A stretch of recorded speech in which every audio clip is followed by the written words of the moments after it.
They have brought all the trade goods for the next year and will pick up the furs that have been traded for here at Voyagers and take them back to Montreal next season. Besides trade goods, the Voyagers brought things like mail, dignitaries, military communications, government decrees, and priests.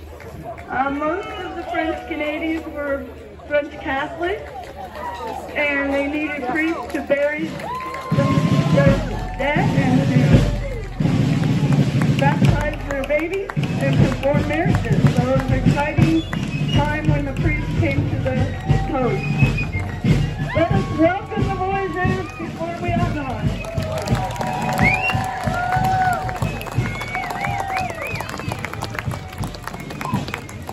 The canoes are made from birch bark.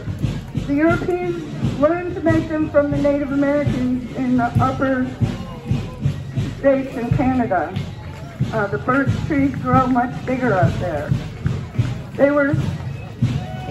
The inside is wooden planking and thwarts and wooden ribs, and then that has the birch bark stretched around it.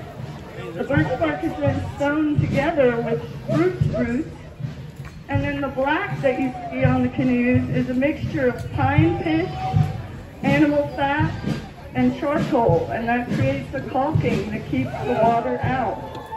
The birch bark has a natural water-repellent resin in its bark that makes it waterproof. They're very delicate, so you can't drag it around on the ground like modern canoes. When you need to go from one river to another or from a lake to a river, you have to portage the boat, which means you have to get all the trade goods or furs out, carry them across the portage, and then carry the boat as well. The bales of trade goods, like you see in this boat over here, weighed about 90 pounds each, and each voyageur was expected to carry 2 bales on a portage. Hernia was a very real danger for them. They paddled from dawn to dusk, basically. They just leave enough time to set up their camp before dark. They would paddle for about an hour to 2 hours at a time and then stop for a pipe break. So they may have invented the cigarette break. The kegs that you see would have held either wet things or dry things.